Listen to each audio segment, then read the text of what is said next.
और वे औरतें भी तुम्हारे लिए हराम हैं जो किसी दूसरे के निकाह में हों। अलबत्ता ऐसी औरतों की बात और है जो युद्ध में तुम्हारे हाथ आएं। ये अल्लाह का कानून है जिसका पालन तुम्हारे लिए अनिवार्य कर दिया गया है। इनके अलावा जितनी औरतें हैं उन्हें अपने मालों के द्वारा हासिल करना तुम्हारे लिए हलाल कर दिया गया है। शर्त यह है कि निकाह के घेरे में लेकर उन्हें सुरक्षित करो, न कि स्वच्छंद काम तृप्ति करने लगो। फिर जो दाम्पत्य जीवन का आनंद तुम उनसे लो, उसके बदले में उनके मेहर अनिवार्य समझते हुए अदा करो। अलबत्ता मेहर निश्चित हो जाने के बाद आपस की रजामंदी से तुम्हारे बीच अगर कोई समझौता हो जाए तो इसमें कोई हर्ज नहीं। अल्लाह सब कुछ जानने वाला तत्वदर्शी है।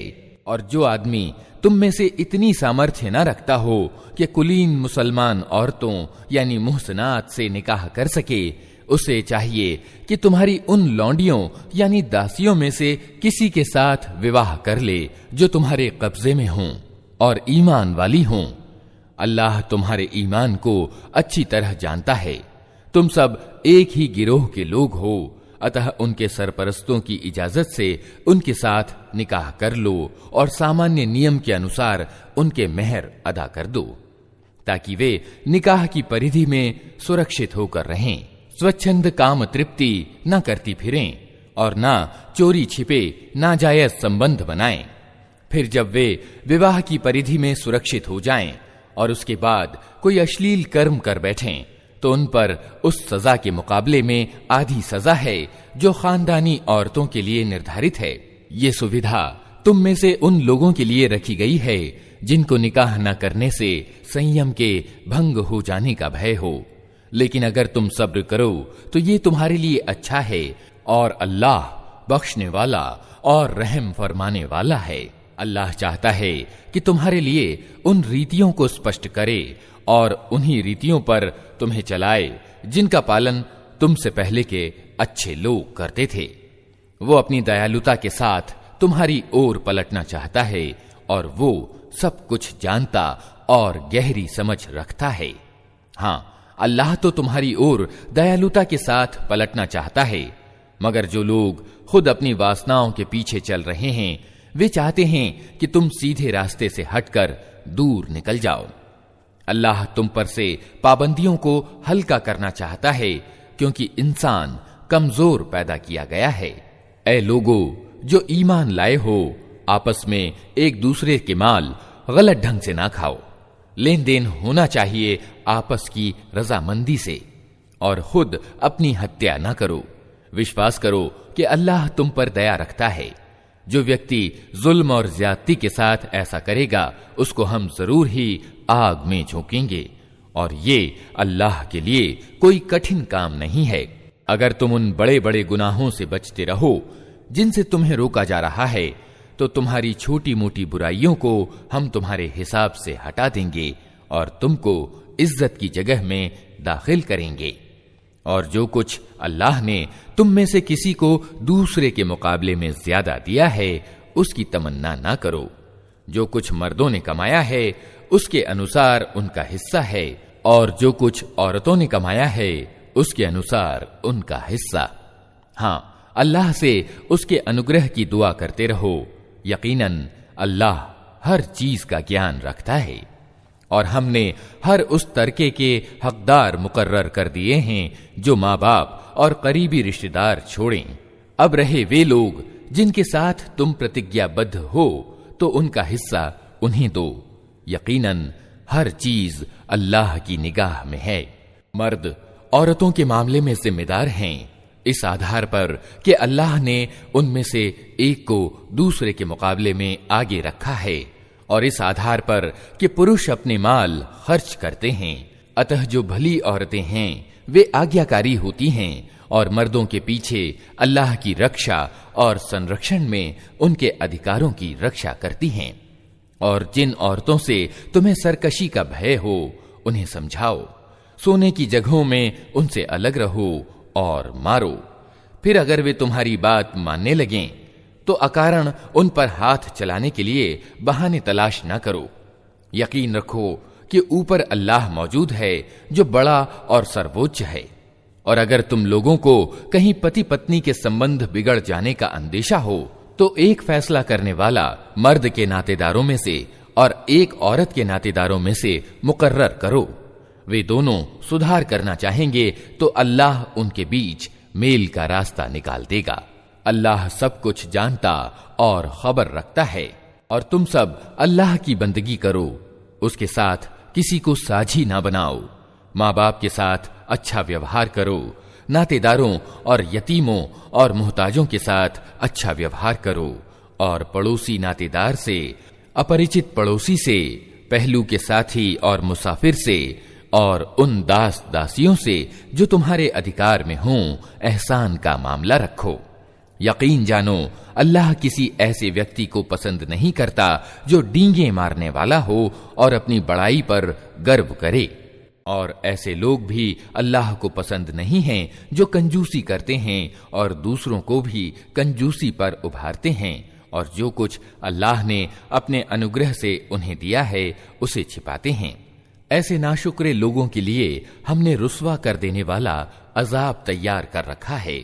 और वे लोग भी अल्लाह को पसंद नहीं हैं जो अपने माल सिर्फ लोगों को दिखाने के लिए खर्च करते हैं और हकीकत में न अल्लाह पर ईमान रखते हैं और न आखिरत के दिन पर। सच ये है कि शैतान जिसका साथी हुआ उसे बहुत ही बुरा साथ प्राप्त हुआ। आखिर इन लोगों पर क्या आफत आ जाती अगर ये अल्लाह और आखिरत के दिन को मानते और जो कुछ अल्लाह ने दिया है उसमें से खर्च करते। अगर ये ऐसा करते तो अल्लाह से इनकी नेकी का हाल छिपा न रह जाता। अल्लाह किसी पर जर्रा बराबर भी जुल्म नहीं करता। अगर कोई एक नेकी करे तो अल्लाह उसे दोगुना करता है और फिर अपनी ओर से बड़ा बदला देता है। फिर सोचो कि उस समय ये क्या करेंगे जब हम हर समुदाय में से एक गवाह लाएंगे और इन लोगों पर तुम्हें अर्थात मोहम्मद सल्लल्लाहु अलैहि वसल्लम को गवाह की हैसियत से खड़ा करेंगे। उस समय वे सब लोग जिन्होंने रसूल की बात ना मानी और उसकी नाफरमानी करते रहे तमन्ना करेंगे कि क्या ही अच्छा होता कि धरती फट जाए और वे उसमें समा जाएं। वहां ये अपनी कोई बात अल्लाह से न छिपा सकेंगे। ऐ लोगो जो ईमान लाए हो, जब तुम नशे की हालत में हो तो नमाज के करीब न जाओ।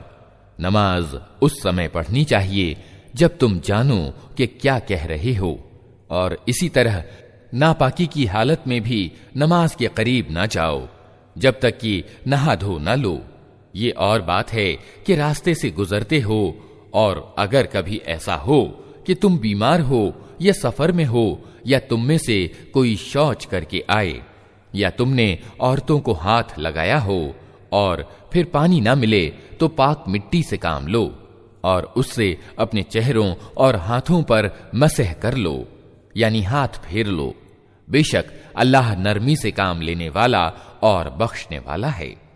तुमने उन लोगों को भी देखा जिन्हें किताब के इल्म का कुछ भाग दिया गया है। वे खुद गुमराही के खरीदार बने हुए हैं और चाहते हैं कि तुम भी गुमराह हो जाओ। अल्लाह तुम्हारे दुश्मनों को खूब जानता है और तुम्हारी सहायता और समर्थन के लिए अल्लाह ही काफी है। जो लोग यहूदी बन गए हैं उनमें कुछ लोग हैं जो शब्दों को उनके स्थान से फेर देते हैं और सत्य धर्म के खिलाफ चोट करने के लिए अपनी जबानों को तोड़ मरोड़ कर कहते हैं, हमने सुना मगर स्वीकार नहीं किया, और सुनिए आप ऐसे नहीं कि कोई सुनाए, और हमारी रियायत करें। हालांकि अगर वे कहते हमने सुना और हमने माना और सुनिए और हमारी ओर ध्यान दें तो ये उन्हीं के लिए अच्छा था और ज्यादा सच्चाई का तरीका था, मगर उन पर तो असत्यवादिता के कारण अल्लाह की फिटकार पड़ी हुई है, इसलिए वे कम ही ईमान लाते हैं। ऐ वे लोगों जिन्हें किताब दी गई थी, मान लो उस किताब को जो हमने अब उतारी है और जो उस किताब की पुष्टि और समर्थन करती है जो तुम्हारे पास पहले से मौजूद थी। इस पर ईमान लाओ इससे पहले कि हम चेहरे बिगाड़कर पीछे फेर दें या उनको उसी तरह फिटकारा हुआ कर दें जिस तरह सब्त वालों के साथ हमने किया था। और याद रखो कि अल्लाह का आदेश लागू होकर रहता है। अल्लाह बस शिर्क यानी साझीदार बनाने ही को माफ नहीं करता, इसके सिवा दूसरे जितने गुनाह हैं वो जिसके लिए चाहता है माफ कर देता है। अल्लाह के साथ जिसने किसी और को साझी ठहराया उसने तो बहुत ही बड़ा झूठ रचा और बड़े सख्त गुनाह की बात की। तुमने उन लोगों को भी देखा जो अपने पवित्र आत्मा होने का बहुत दम भरते हैं, हालांकि पवित्रता तो अल्लाह ही जिसे चाहता है प्रदान करता है, और इन्हें जो पवित्रता नहीं मिलती तो वास्तव में इन पर जर्रा बराबर भी जुल्म नहीं किया जाता। देखो तो सही, ये अल्लाह पर भी झूठा इल्जाम घड़ने से नहीं चूकते और इनके खुले गुनहगार होने के लिए यही एक गुनाह बहुत है। क्या तुमने उन लोगों को नहीं देखा जिन्हें किताब के इल्म में से कुछ हिस्सा दिया गया है और उनका हाल ये है कि निराधार चीजों और तागूत यानी फसादी को मानते हैं और अधर्मियों के बारे में कहते हैं कि ईमान लाने वालों से तो यही ज्यादा सही रास्ते पर हैं। ऐसे ही लोग हैं जिन पर अल्लाह ने लानत की है, और जिस पर अल्लाह लानत कर दे फिर तुम उसका कोई सहायक ना पाओगे। क्या हुकूमत में उनका कोई हिस्सा है? अगर ऐसा होता तो ये दूसरों को एक फूटी कौड़ी तक न देते। फिर क्या ये दूसरों से इसलिए ईर्ष्या करते हैं कि अल्लाह ने उन्हें अपने अनुग्रह से नवाज दिया? अगर ये बात है तो उन्हें मालूम हो कि हमने तो इब्राहिम की संतान को किताब और गहरी समझ दी और महान राज्य प्रदान कर दिया, मगर उनमें से किसी ने माना और कोई उससे मुंह मोड़ गया, और मुंह मोड़ने वालों के लिए तो बस जहन्नम की भड़कती हुई आग ही काफी है।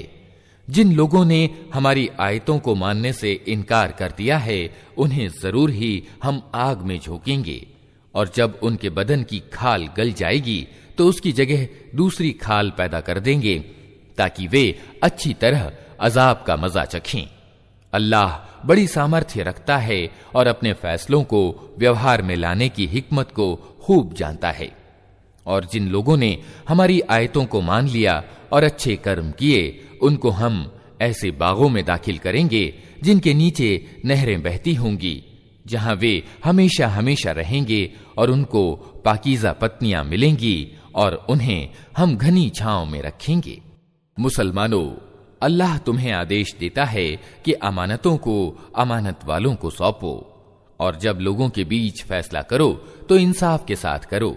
अल्लाह तुमको निहायत अच्छी नसीहत करता है और यकीनन अल्लाह सब कुछ सुनता और देखता है।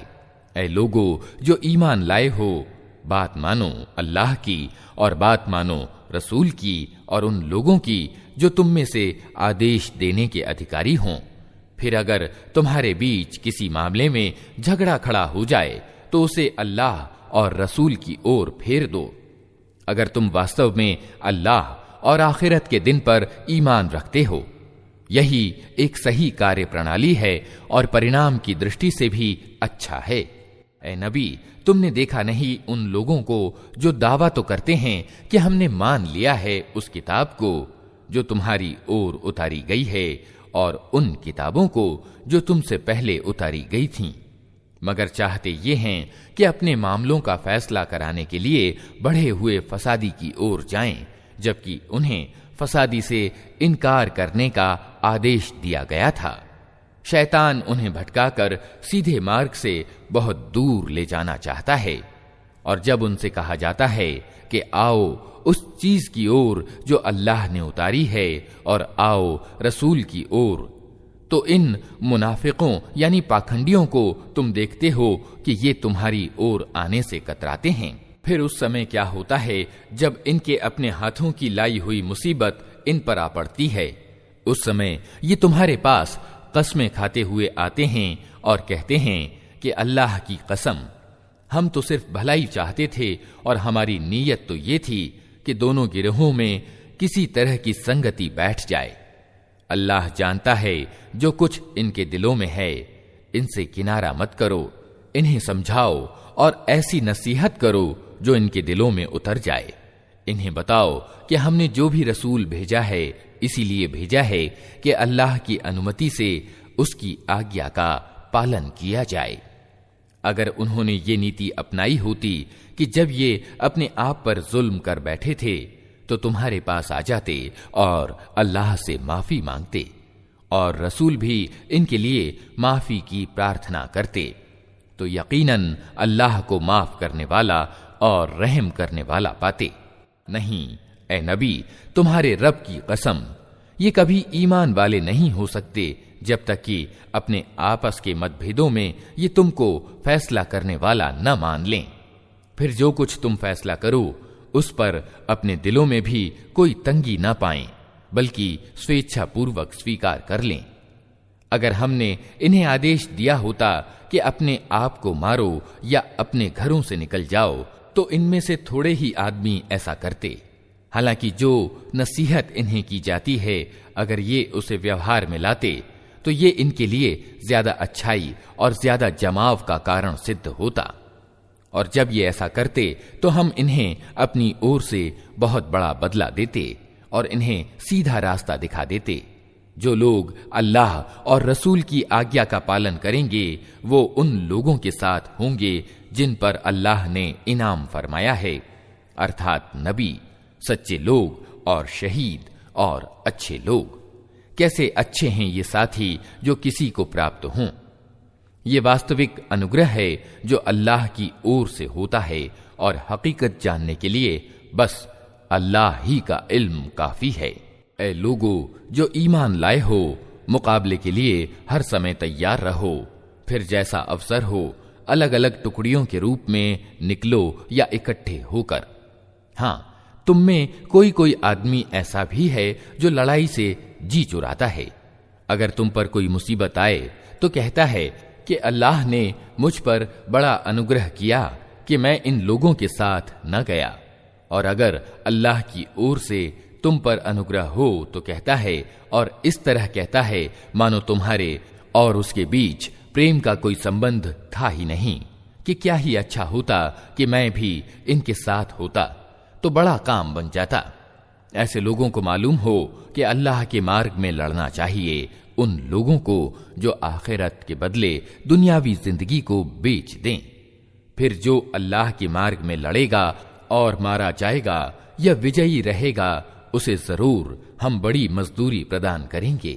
आखिर क्या कारण है कि तुम अल्लाह के मार्ग में उन बेबस मर्दों, औरतों और बच्चों के लिए ना लड़ो जो कमजोर पाकर दबा लिए गए हैं और फरियाद कर रहे हैं कि ऐ हमारे रब, हमको इस बस्ती से निकाल जिसके निवासी जालिम हैं और अपनी ओर से हमारा कोई समर्थक और सहायक पैदा कर दे। जिन लोगों ने ईमान का रास्ता अपनाया है वे अल्लाह के मार्ग में लड़ते हैं और जिन्होंने अधर्म का मार्ग अपनाया है वे बढ़े हुए फसादी की राह में लड़ते हैं। अतः शैतान के साथियों से लड़ो और यकीन जानो कि शैतान की चालें वास्तव में बहुत ही कमजोर हैं। तुमने उन लोगों को भी देखा जिनसे कहा गया था कि अपने हाथ रोके रखो और नमाज कायम करो और ज़कात दो। अब जो उन्हें लड़ाई का आदेश दिया गया तो उनमें एक गिरोह का हाल ये है कि लोगों से ऐसा डर रहे हैं जैसा अल्लाह से डरना चाहिए या कुछ इससे भी बढ़कर। कहते हैं ऐ हमारे रब, ये हम पर लड़ाई का आदेश क्यों लिख दिया? क्यों न हमें अभी कुछ और मोहलत दी? इनसे कहो सांसारिक जीवन पूंजी थोड़ी है और आखिरत एक अल्लाह से डरने वाले इंसान के लिए ज्यादा बेहतर है और तुम पर जुल्म एक जर्रा बराबर भी न किया जाएगा। रही मौत तो जहां भी तुम हो वो हर हाल में तुम्हें आकर रहेगी, चाहे तुम कैसी ही मजबूत इमारतों में हो। अगर उन्हें कोई लाभ पहुंचता है तो कहते हैं कि ये अल्लाह की ओर से है, और अगर कोई नुकसान पहुंचता है तो कहते हैं कि ए नबी ये आपके कारण है। कहो सब कुछ अल्लाह ही की ओर से है। आखिर उन लोगों को क्या हो गया है कि कोई बात उनकी समझ में नहीं आती। ऐ इंसान, तुझे जो भी भलाई हासिल होती है अल्लाह की कृपा से होती है, और जो मुसीबत तुझ पर आती है वो तेरी अपनी कमाई और करतूत के कारण है। ऐ मोहम्मद, हमने तुमको लोगों के लिए रसूल बनाकर भेजा है, और इस पर अल्लाह की गवाही काफी है। जिसने रसूल की आज्ञा मानी उसने वास्तव में अल्लाह की आज्ञा का पालन किया, और जो मुंह मोड़ गया तो बहरहाल हमने तुम्हें उन लोगों पर चौकीदार बनाकर तो नहीं भेजा है। वे मुंह पर कहते हैं कि हम आज्ञाकारी हैं, मगर जब तुम्हारे पास से निकलते हैं तो उनमें से एक गिरोह रातों को इकट्ठा होकर तुम्हारी बातों के खिलाफ मशविरे करता है। अल्लाह उनकी ये सारी कानाफूसियां लिख रहा है। तुम उनकी परवाह न करो और अल्लाह पर भरोसा रखो, वही भरोसे के लिए काफी है। क्या ये लोग कुरान पर विचार नहीं करते? अगर ये अल्लाह के सिवा किसी और की ओर से होता तो इसमें बहुत कुछ बेमेल बयान पाया जाता। ये लोग जहां कोई निश्चिंतता या भय की खबर सुन पाते हैं उसे लेकर फैला देते हैं। हालांकि अगर ये उसे रसूल और अपने समुदाय के जिम्मेदार लोगों तक पहुंचाएं तो उससे ऐसे लोग बाखबर हो जाएं जो इनके बीच इस बात की योग्यता रखते हैं कि उससे सही नतीजा निकाल सकें। तुम लोगों पर अल्लाह का अनुग्रह और दयालुता न होती तो तुम्हारी कमजोरियां ऐसी थीं कि गिने चुने थोड़े लोगों के सिवा तुम सब शैतान के पीछे लग गए होते। अतः ए नबी, तुम अल्लाह की राह में लड़ो। तुम अपने आप के सिवा किसी और के लिए जिम्मेदार नहीं हो। अलबत्ता ईमान वालों को लड़ने के लिए उकसाओ। असंभव नहीं कि अल्लाह अधर्मियों का जोर तोड़ दे। अल्लाह का जोर सबसे अधिक प्रबल और उसकी सजा सबसे ज्यादा सख्त है। जो भलाई की सिफारिश करेगा वो उसमें से हिस्सा पाएगा, और जो बुराई की सिफारिश करेगा वो उसमें से हिस्सा पाएगा। और अल्लाह हर चीज पर निगाह रखने वाला है। और जब कोई आदर के साथ तुम्हें सलाम करे तो उसको उससे ज्यादा अच्छे ढंग से जवाब दो, या कम से कम उसी तरह। अल्लाह हर चीज का हिसाब लेने वाला है। अल्लाह वो है जिसके सिवा कोई ईश नहीं है। वो तुम सबको उस क़यामत के दिन इकट्ठा करेगा जिसके आने में कोई संदेह नहीं। और अल्लाह की बात से बढ़कर सच्ची बात और किसकी हो सकती है? फिर ये तुम्हें क्या हो गया है कि मुनाफिकों यानी कपटाचारियों के बारे में तुम्हारे बीच दो मत पाए जाते हैं। हालांकि जो बुराइयां उन्होंने कमाई हैं उनके कारण अल्लाह उन्हें उल्टा फेर चुका है। क्या तुम चाहते हो कि जिसे अल्लाह ने सीधे रास्ते पर नहीं लगाया उसे तुम रास्ते से लगा दो? हालांकि जिसको अल्लाह ने रास्ते से भटका दिया उसके लिए तुम कोई रास्ता नहीं पा सकते। वे तो ये चाहते हैं कि जिस तरह वे खुद अधर्मी हैं उसी तरह तुम भी अधर्मी हो जाओ, ताकि तुम और वे सब समान हो जाएं। अतः उनमें से किसी को अपना मित्र ना बनाओ जब तक कि वे अल्लाह के रास्ते में घर बार छोड़कर ना आ जाएं। और अगर वे घर बार छोड़ने यानी हिजरत से बाज रहें तो जहां पाओ उन्हें पकड़ो और कत्ल करो, और उनमें से किसी को अपना दोस्त और मददगार न बनाओ। हाँ, उन मुनाफिकों यानी कपटाचारियों से इस आदेश का संबंध नहीं जो किसी ऐसी कौम से जा मिलें जिसके साथ तुम्हारा समझौता है। इसी प्रकार उन मुनाफिकों यानी कपटाचारियों का मामला भी इससे अलग है जो तुम्हारे पास आते हैं और लड़ाई से उनका मन खिन्न हो चुका है। न तुमसे लड़ना चाहते हैं और न अपनी कौम से। अल्लाह चाहता तो ऐसा करता कि वे तुम पर छा जाते और वे भी तुमसे लड़ते। अतः अगर वे तुमसे किनारा खींच लें और लड़ने से बाज रहें और तुम्हारी ओर सुलह और शांति का हाथ बढ़ाएं तो अल्लाह ने तुम्हारे लिए उन पर हाथ बढ़ाने की कोई राह नहीं रखी है। एक और तरह के मुनाफिक तुम्हें ऐसे मिलेंगे जो चाहते हैं कि तुमसे भी निर्भय होकर रहें और अपनी कौम से भी, मगर जब कभी उपद्रव का अवसर पाएंगे उसमें कूद पड़ेंगे। ऐसे लोग अगर तुम्हारे मुकाबले से बाज न रहें और सुलह और शांति तुम्हारे सामने न रखें और अपने हाथ न रोकें, तो जहां वे मिलें उन्हें पकड़ो और मारो। उन पर हाथ उठाने के लिए हमने तुम्हें खुली सनद दे दी है। किसी ईमान वाले का ये काम नहीं है कि दूसरे ईमान वाले को कत्ल करे। ये और बात है कि उससे चूक हो जाए, और जो आदमी किसी ईमान वाले को गलती से कत्ल कर दे तो इसके गुनाह का कफारा ये है कि एक ईमान वाले आदमी को गुलामी से आजाद करे, और जो कत्ल हुआ उसके वारिसों को इसका खून बहा दे। ये और बात है कि वे खून बहा को छोड़ दें। लेकिन अगर वो मुसलमान कत्ल होने वाला किसी ऐसी कौम से था जिससे तुम्हारी दुश्मनी हो, तो इसका कफारा एक ईमान वाले गुलाम को आजाद करना है।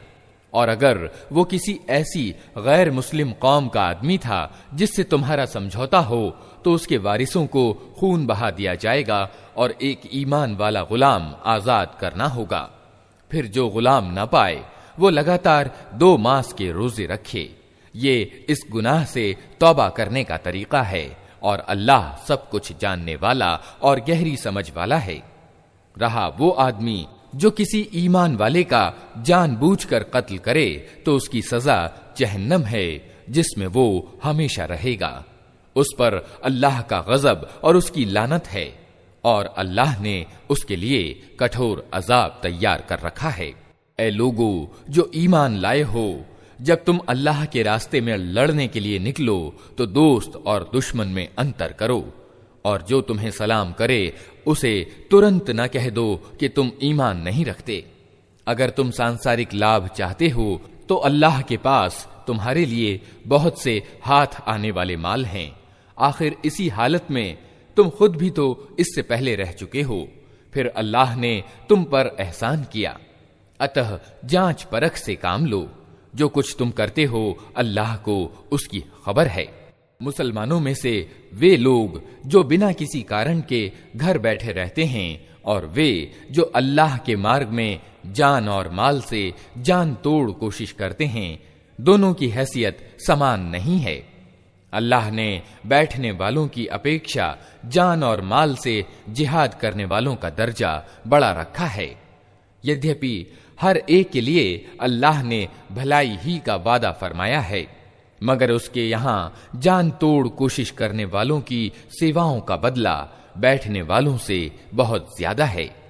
उनके लिए अल्लाह की ओर से बड़े दर्जे हैं, और क्षमादान और दयालुता है, और अल्लाह बड़ा क्षमाशील और दया करने वाला है।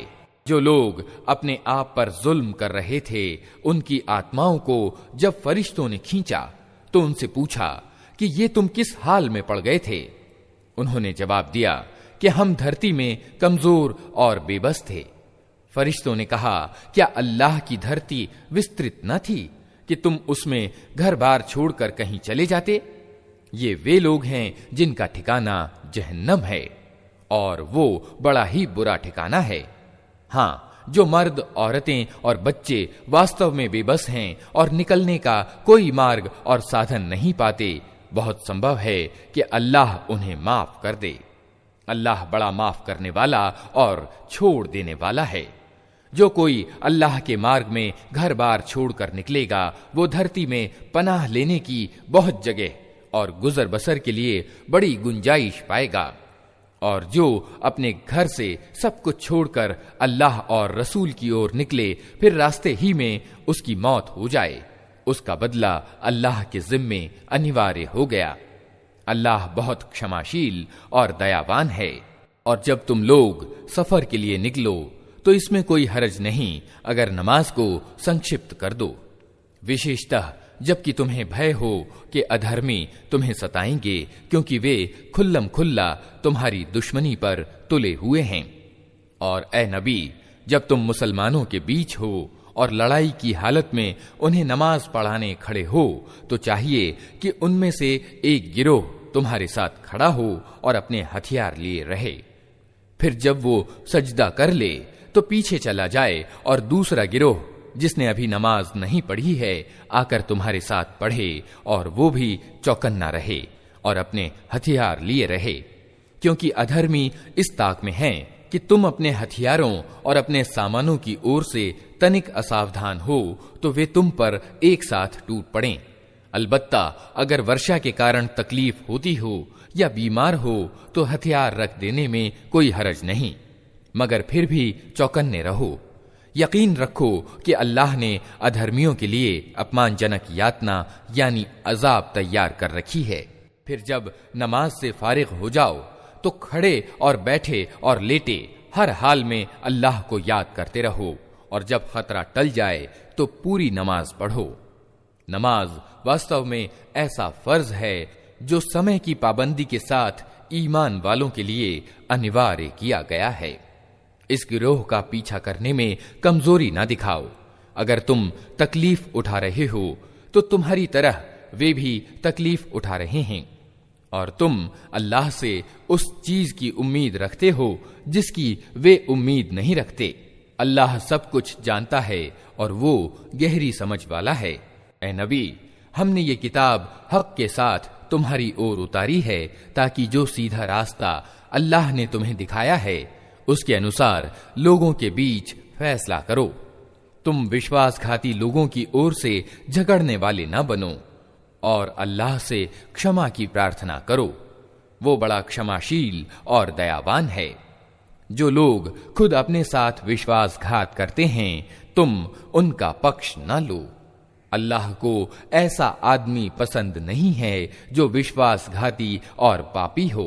ये लोग इंसानों से अपनी करतूतों को छिपा सकते हैं, मगर अल्लाह से नहीं छिपा सकते। वो तो उस समय भी इनके साथ होता है जब ये रातों को छिपकर उसकी इच्छा के विरुद्ध मशविरे करते हैं। इनके सारे कर्मों को वो अपनी परिधि में लिए हुए है। हाँ, तुम लोगों ने इन अपराधियों की ओर से सांसारिक जीवन में तो झगड़ा कर लिया, पर क़यामत के दिन इनके लिए अल्लाह से कौन झगड़ा करेगा? आखिर वहां कौन इनका वकील होगा? अगर कोई आदमी बुरा काम कर बैठे या खुद अपने पर जुल्म कर जाए और इसके बाद अल्लाह से क्षमा की प्रार्थना करे तो अल्लाह को क्षमाशील और दयावान पाएगा। मगर जो बुराई कमा ले तो उसकी ये कमाई उसी के लिए वबाल होगी। अल्लाह को सब बातों की खबर है और वो गहरी समझ वाला है और सर्वज्ञ है। फिर जिसने कोई खता या गुनाह करके उसका इल्जाम किसी निरपराध पर थोप दिया, उसने तो बड़े लांछन और खुले गुनाह का बोझ समेट लिया। ए नबी, अगर अल्लाह का अनुग्रह तुम पर ना होता और उसकी दयालुता तुम्हारे साथ न होती तो उनमें से एक गिरोह ने तो तुम्हें भ्रम में डालने का फैसला कर ही लिया था। हालांकि वास्तव में वे खुद अपने सिवा किसी को भ्रम में डाल नहीं रहे थे और तुम्हारा कोई नुकसान नहीं कर सकते थे। अल्लाह ने तुम पर किताब और हिकमत यानी तत्वदर्शिता उतारी है और तुमको वो कुछ बताया है जो तुम जानते न थे, और उसका अनुग्रह तुम पर बहुत है। लोगों की खुफिया कानाफूसियों में बहुधा कोई भलाई नहीं होती। हाँ, अगर कोई छिपे रूप से दान या किसी भले काम के लिए उकसाए या लोगों के मामले में सुधार के लिए किसी से कुछ कहे तो ये अलबत्ता भली बात है, और जो कोई अल्लाह की खुशी चाहने के लिए ऐसा करेगा उसे हम बड़ा बदला देंगे। मगर जो आदमी रसूल के विरोध पर कटिबद्ध हो और ईमान वालों के रास्ते के सिवा किसी और राह पर चले जबकि उस पर सीधा मार्ग स्पष्ट हो चुका हो, तो उसको हम उसी ओर चलाएंगे जिधर वो खुद फिर गया, और उसे जहन्नम में झोंकेंगे जो सबसे बुरा ठिकाना है। अल्लाह के यहाँ बस शिर्क यानी अनेकेश्वरवाद ही की माफी नहीं है, इसके सिवा और सब कुछ माफ हो सकता है जिसे वो माफ करना चाहे। जिसने अल्लाह के साथ किसी को साझी ठहराया वो तो गुमराही में बहुत दूर निकल गया। वे अल्लाह को छोड़कर देवियों को माबूद यानी उपास्य बनाते हैं। वे उस विद्रोही शैतान को माबूद बनाते हैं जिस पर अल्लाह की फिटकार पड़ी है। वे उस शैतान का कहा मान रहे हैं जिसने अल्लाह से कहा था कि मैं तेरे बंदों से एक निश्चित हिस्सा लेकर रहूंगा, मैं उन्हें बहकाऊंगा, मैं उन्हें कामनाओं में उलझाऊंगा मैं उन्हें हुक्म दूंगा और वे मेरे हुक्म से जानवरों के कान फाड़ेंगे, और मैं उन्हें हुक्म दूंगा और वे मेरे हुक्म से ईश्वरीय संरचना में परिवर्तन करेंगे। उस शैतान को जिसने अल्लाह के बदले अपना दोस्त और सरपरस्त बना लिया, वो खुले घाटे में पड़ गया। वो इन लोगों से वादे करता है और इन्हें आशाएं दिलाता है, मगर शैतान के सारे वादे धोखे के सिवा और कुछ नहीं हैं। इन लोगों का ठिकाना जहन्नम है, जिससे छुटकारे का कोई उपाय ये ना पाएंगे। रहे वे लोग जो ईमान ले आएं और अच्छे काम करें, तो उन्हें हम ऐसे बागों में दाखिल करेंगे जिनके नीचे नहरें बहती होंगी, और वे वहां हमेशा हमेशा रहेंगे। ये अल्लाह का सच्चा वादा है, और अल्लाह से बढ़कर कौन अपनी बात में सच्चा होगा। परिणाम न तुम्हारी कामनाओं पर निर्भर करता है, न किताब वालों की कामनाओं पर। जो भी बुराई करेगा उसका फल पाएगा, और अल्लाह के मुकाबले में अपने लिए कोई समर्थक और सहायक ना पा सकेगा। और जो नेक काम करेगा, चाहे मर्द हो या औरत, शर्त यह है कि हो वो ईमान वाला, तो ऐसे ही लोग जन्नत में दाखिल होंगे और उनका तनिक भी हक ना मारा जाएगा।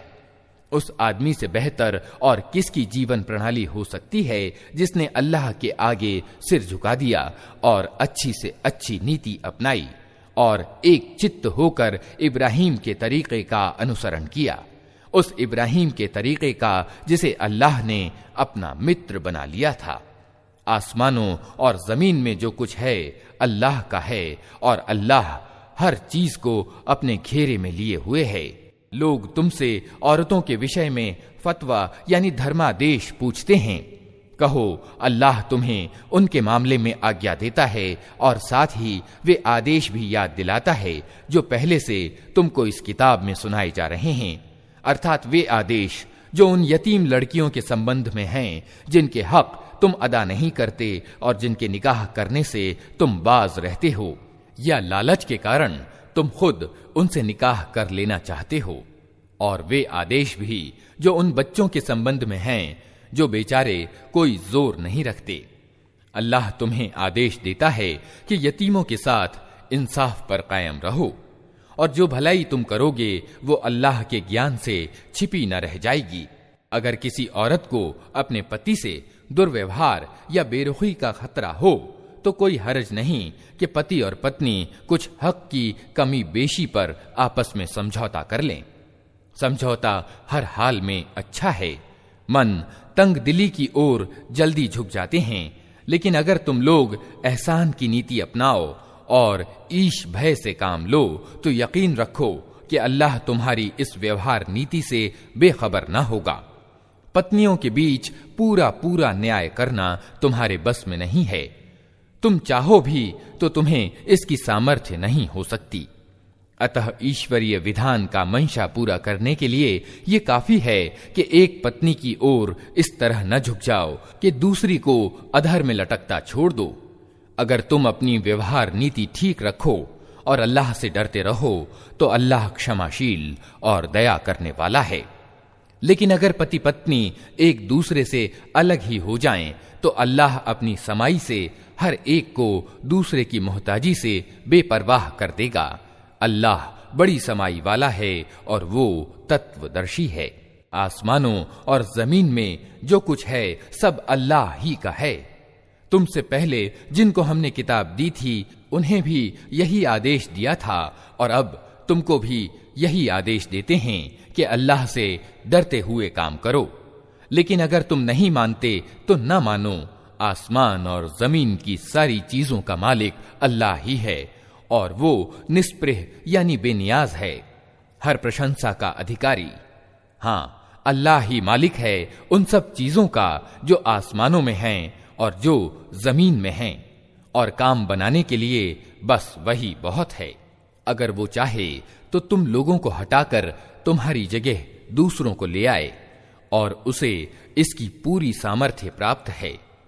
जो आदमी सिर्फ दुनिया के सवाब यानी भलाई का इच्छुक हो, उसे मालूम होना चाहिए कि अल्लाह के पास दुनिया का सवाब भी है और आखिरत का सवाब यानी भलाई भी। और अल्लाह सुनता और देखता है। ऐ लोगो जो ईमान लाए हो, इंसाफ के ध्वजावाहक और अल्लाह के लिए गवाह बनो। यद्यपि तुम्हारा इंसाफ और तुम्हारी गवाही खुद तुम्हारे अपने या तुम्हारे माँ बाप और नातेदारों के विरुद्ध ही क्यों न पड़ती हो। मामले से संबंध रखने वाला पक्ष चाहे मालदार हो या गरीब, अल्लाह तुमसे अधिक उनका हितैषी है। अतः अपनी इच्छा के अनुपालन में न्याय से न हटो। और अगर तुमने लगी लिपटी बात कही या सच्चाई से पहलू बचाया तो जान रखो कि जो कुछ तुम करते हो अल्लाह को उसकी खबर है। ऐ लोगो जो ईमान लाए हो, ईमान लाओ अल्लाह पर और उसके रसूल पर और उस किताब पर जो अल्लाह ने अपने रसूल पर उतारी है और हर उस किताब पर जो इससे पहले वो उतार चुका है। जिसने अल्लाह और उसके फरिश्तों और उसकी किताबों और उसके रसूलों और आखिरत के दिन का इनकार किया, वो गुमराही में भटक कर बहुत दूर निकल गया। रहे वे लोग जो ईमान लाए, फिर इनकार किया, फिर ईमान लाए, फिर इनकार किया, फिर अपने इनकार में बढ़ते चले गए, तो अल्लाह हरगिज उनको माफ न करेगा और न कभी उनको सीधा मार्ग दिखाएगा। और जो मुनाफिक यानी पाखंडी ईमान वालों को छोड़कर अधर्मियों को अपना साथी बनाते हैं, उन्हें ये मंगल समाचार सुना दो कि उनके लिए दर्दनाक सजा तैयार है। क्या ये लोग इज्जत की चाह में उनके पास जाते हैं? हालांकि इज्जत तो सारी की सारी अल्लाह ही के लिए है। अल्लाह इस किताब में तुमको पहले ही आदेश दे चुका है कि जहां तुम सुनो कि अल्लाह की आयतों के खिलाफ अधर्म बका जा रहा है और उनकी हंसी उड़ाई जा रही है, वहां न बैठो जब तक कि लोग किसी दूसरी बात में न लग जाएं। अब अगर तुम ऐसा करते हो तो तुम भी उन्हीं की तरह हो। विश्वास करो कि अल्लाह मुनाफिकों यानी कपटाचारियों और अधर्मियों को जहन्नम में एक जगह जमा करने वाला है। ये मुनाफिक तुम्हारे मामले में इंतजार कर रहे हैं कि ऊंट किस करवट बैठता है। अगर अल्लाह की ओर से विजय तुम्हारी हुई तो आकर कहेंगे कि क्या हम तुम्हारे साथ न थे। अगर अधर्मियों का पल्ला भारी रहा तो उनसे कहेंगे कि क्या हमें तुम्हारे विरुद्ध लड़ने की सामर्थ्य प्राप्त न थी, और फिर भी हमने तुमको मुसलमानों से बचाया। बस अल्लाह ही तुम्हारे और उनके मामले का फैसला क़यामत के दिन करेगा, और इस फैसले में अल्लाह ने अधर्मियों के लिए मुसलमानों पर प्रभुत्व पाने की हरगिज कोई राह नहीं रखी है। ये मुनाफिक अल्लाह के साथ धोखेबाजी कर रहे हैं, हालांकि वास्तव में अल्लाह ही ने इन्हें धोखे में डाल रखा है। जब ये नमाज के लिए उठते हैं तो कसमसाते हुए सिर्फ लोगों को दिखाने के लिए उठते हैं और अल्लाह को याद थोड़े ही करते हैं। इनकार और ईमान के बीच डावाडोल हैं, न पूरे इस ओर हैं न पूरे उस ओर। जिसे अल्लाह ने भटका दिया हो उसके लिए तुम कोई रास्ता नहीं पा सकते। ऐ लोगो जो ईमान लाए हो, ईमान वालों को छोड़कर अधर्मियों को अपना साथी न बनाओ। क्या तुम चाहते हो कि अल्लाह को अपने विरुद्ध स्पष्ट तर्क दे दो? विश्वास करो कि मुनाफिक जहन्नम के सबसे नीचे खंड में जाएंगे और तुम किसी को उनका सहायक न पाओगे। अलबत्ता जो उनमें से तौबा कर लें और अपनी नीति को सुधार लें और अल्लाह का दामन थाम लें और अपने दीन को निष्ठापूर्वक अल्लाह ही के लिए कर दें, ऐसे लोग ईमान वालों के साथ हैं और अल्लाह ईमान वालों को जरूर बड़ा बदला प्रदान करेगा। आखिर अल्लाह को क्या पड़ी है कि तुम्हें अकारण सजा दे, अगर तुम शुक्रगुजार बंदे बने रहो और ईमान की नीति पर चलो। अल्लाह बड़ा गुणग्राहक और सबके हाल से परिचित है।